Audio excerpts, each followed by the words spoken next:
vamos tratar agora de aspectos práticos do julgamento das impugnações e recursos administrativos.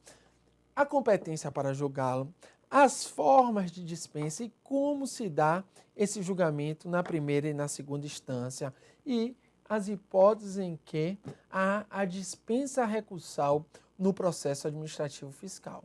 Então vejam que é matéria da mais importante relevância no procedimento administrativo fiscal essa unidade de ensino. Vamos lá? Então vamos nessa. Vejam aí em relação à competência e aspectos gerais desse julgamento. Primeiro ponto, o julgamento do processo de exigência de tributo ou contribuições administrados pela Secretaria da Receita Federal compete, ou seja, o julgamento administrativo de quem é competência.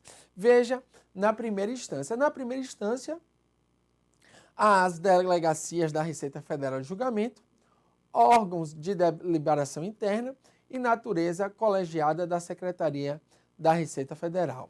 Veja que às vezes é julgado, inclusive, por um auditor só, né? Então, vai depender da região no caso, ok?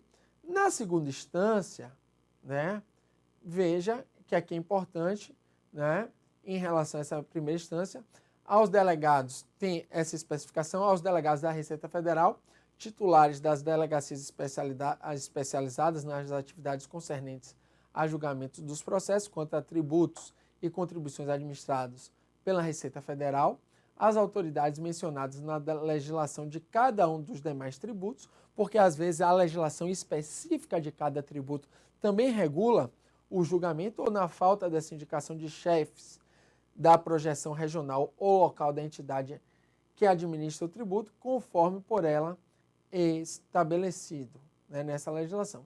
No segunda instância, vocês já sabem, o velho e reconhecido CARF, né, que é localizado lá em Brasília, importantíssimo órgão dessa estrutura no contencioso administrativo fiscal. Então, na segunda instância, ao CARF, órgão colegiado, paritário, integrante da estrutura do Ministério da Fazenda, com a atribuição de julgar recursos de ofícios e voluntários de decisão de primeira instância, bem como recursos de natureza especial. Então, veja que aqui é fundamental. O que quer dizer, né, essa designação paritária? Veja que o CARF hoje ele é formado tanto por auditores fiscais da Receita Federal do Brasil, como também por pessoas indicadas por confederações, por exemplo, órgãos de classe. Então, veja, a Confederação Nacional de Indústria tem direito à indicação de determinadas vagas no CARF. A Confederação Nacional do Transporte tem também direito à indicação. A Confederação Nacional do Comércio também tem direito à indicação. Então, as confederações atuam indicando pessoas que vão julgar e tem aqueles que são os estatutários, os auditores fiscais, eles fazem esse julgamento. Então, veja que na segunda instância é um órgão paritário, mas que na prática se tem visto cada vez mais esse órgão deixar de ser paritário e ter uma inclinação totalmente profísco, porque na prática, né, existe um poder maior de decisão do fisco em casos, por exemplo, de empate. Isso é importante que se diga, mas isso não exclui a importância do CARF, que está cada vez mais tendo o seu desenvolvimento e cada vez mais trabalhando, né, para interpretar a legislação federal tributária. Veja que o Conselho Administrativo de Recursos Fiscais será constituído, né, o CARF, por sessões e pela Câmara Superior de Recursos Fiscais. O seu presidente, em regra, né, será sempre um estatutário, né, um auditor fiscal. As sessões serão especializadas por matéria e constituídas por Câmara. A Câmara Superior de Recursos Fiscais será constituída por turmas compostas pelo presidente e vice-presidente das câmaras. As câmaras também poderão ser divididas em turmas. Veja que o ministro, e esse artigo é importante, de Estado da Fazenda, né, o senhor hoje Guido Mantega, poderá criar nas sessões turmas especiais de caráter temporário com competência para julgamento de processos que envolvam valores reduzidos, que poderão funcionar nas cidades onde estejam localizadas as superintendências regionais da Receita Federal do Brasil. Ou seja, há uma possibilidade na Lei de Processo Administrativo Fiscal de uma descentralização administrativa, né, criando órgãos de segunda instância nas respectivas secretarias, né, regionais aí, denominadas pela lei de superintendências. Perceba também que as turmas da Câmara Superior de Recursos Fiscais serão constituídas pelo presidente do Conselho Administrativo de Recursos Fiscais, que hoje é um auditor fiscal, pelo vice-presidente, pelos presidentes e pelos vice-presidentes das câmaras, respeitada a paridade, né, mas sempre que ocupa os cargos de mais alto escalão no CARF são os auditores fiscais. Isso é um fato incontestável. Veja também que a presidência das turmas da Câmara Superior de Recursos Fiscais será exercida pelo presidente e a vice-presidência por conselheiro representante dos contribuintes. Né? Veja aí que a própria lei estabelece aí uma preferência a um representante por parte do fisco, né? Um representante auditor fiscal da Receita Federal do Brasil. Os cargos de presidente das turmas da Câmara Superior de Recursos Fiscais, das câmaras, das suas turmas e das turmas especiais serão ocupados por conselheiros representantes da Fazenda Nacional, que em caso de empate terão voto de qualidade e os cargos de vice-presidente por representante dos contribuintes. Então veja, voto de qualidade pro fisco, né, e cargo de previdência também pro fisco. A lei deixou isto bem claro, né, mitigando um pouco esse denominado sistema paritário. Ademais, os conselheiros serão designados pelo ministro de Estado da Fazenda para mandato, limitando-se às reconduções na forma e no prazo estabelecidos no regimento interno do CARF. O ministro do Estado da Fazenda, observando o devido processo legal, decidirá sobre a perda do mandato dos conselheiros que incorrerem em falta grave definida no regimento interno. Então, veja, se ele incorre em alguma falta grave, ele passa o conselheiro por um processo administrativo, né, disciplinar, em que a decisão, ao fim e ao cabo, é do ministro da Fazenda, o senhor Guido Mantega, nos dias de hoje. Ponto importante aqui, né, a questão da instância especial.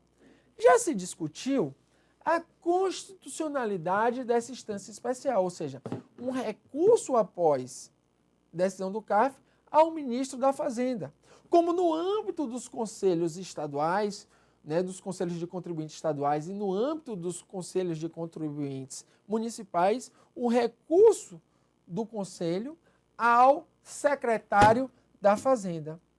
O STJ já tem jurisprudência consolidada no sentido da legalidade desse tipo de recurso, denominado de recurso hierárquico.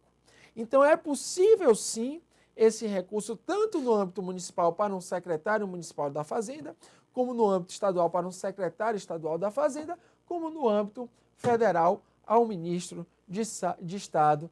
É questão recorrente em concurso e o STJ entende que isso é legal.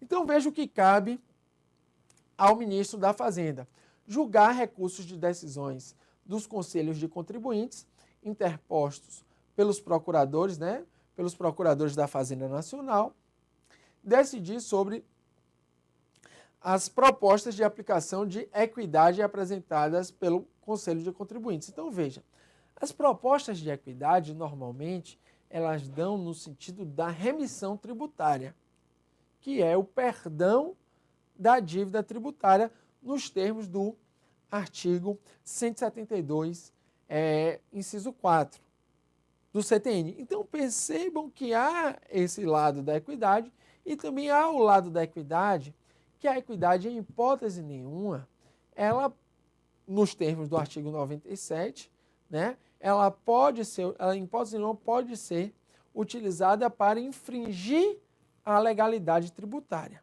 Ou seja, a equidade, que é a justiça no caso concreto, não pode flexibilizar, mitigar ou atenuar a legalidade tributária.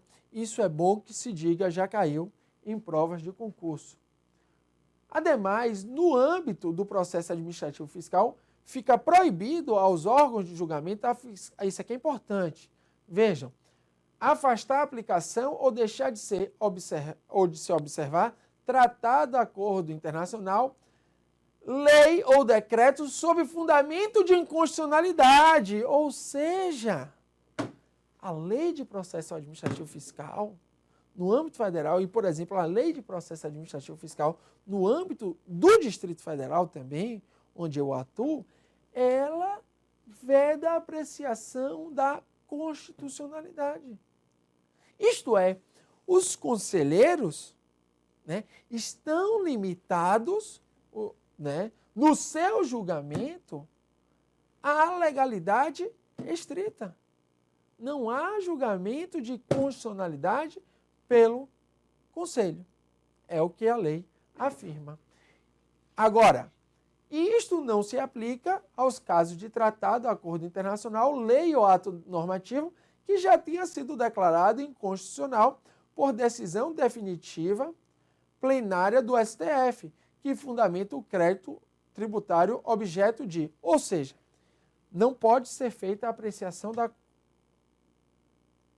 inconstitucionalidade, né? A arguição ali, eles vão analisar a legalidade estrita, salvo no caso de decisão do plenário do STF, a lei aí muito lógica, né? Se o guardião da Constituição, né, o órgão máximo dentro da estrutura do Poder Judiciário já declarou inconstitucional em sessão plenária, é claro que o CARF tem que seguir esse objeto.